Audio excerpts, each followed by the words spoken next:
Dope, like its main character, has a black exterior hiding a white interior, but, like its main character, that might not be a detriment.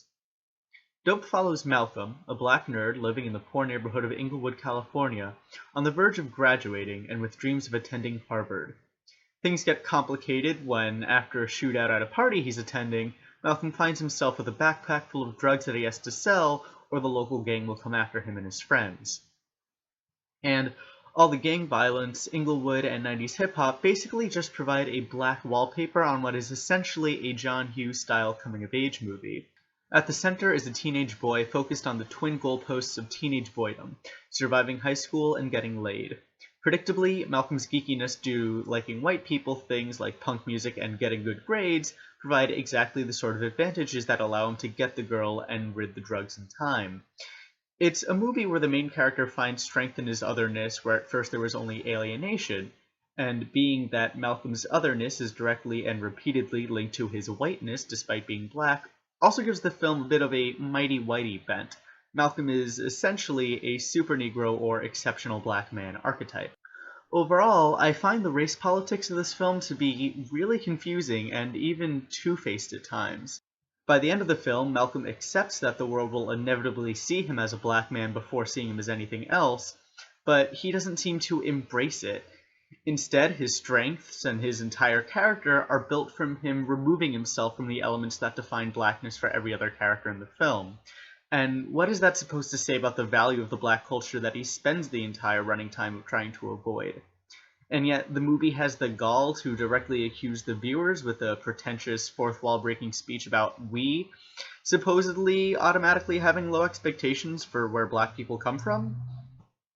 I feel that Dope has its heart in the right place and knows what it wants to try to say about perceptions of race and ability and whose culture we value, but it has no idea how to really say it. For instance, there's a moment in this movie where our main characters, all people of color, are trying to explain to a white character why they're allowed to say the N-word while he isn't.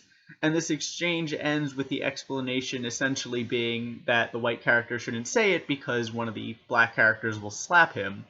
The idea of privilege and linguistic reclamation are there, but they're not communicated in any meaningful way.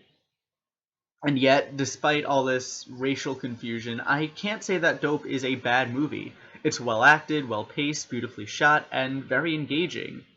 Shameik plays Malcolm with tons of charm and charisma, and is a believable character throughout. He's also the only character with any real weight to him, with everyone else being there to basically facilitate his central journey. The soundtrack, which uses a lot of 90s hip-hop as well as some original compositions by Pharrell, is fun and high energy. And while the movie is stuffed with plot points in different scenes and locations, it does a great job of whipping everyone along at a good clip. It's not incredibly original or outstanding, but it's a lot of fun from beginning to end. And just to return to the race thing one last time before ending this review, despite everything I've said about it, I really honestly don't think that I'm in a position to say whether or not this film is any less meaningful because of it. For one, because I'm white, and two, because this still counts as representation by artists of color. Despite being a familiar white character, Malcolm is still one of the first versions of this particular character to be a person of color. So if this is the first time an audience member of color sees someone that he or she can identify with in this film personally, because that happen to look like him, well, I have no right to try and call that illegitimate. Representation can't solely be about great diverse characters. We need space for all sorts of diverse characters so that anybody and everybody can find someone that reflects them in the media. After all, even losers come in all colors.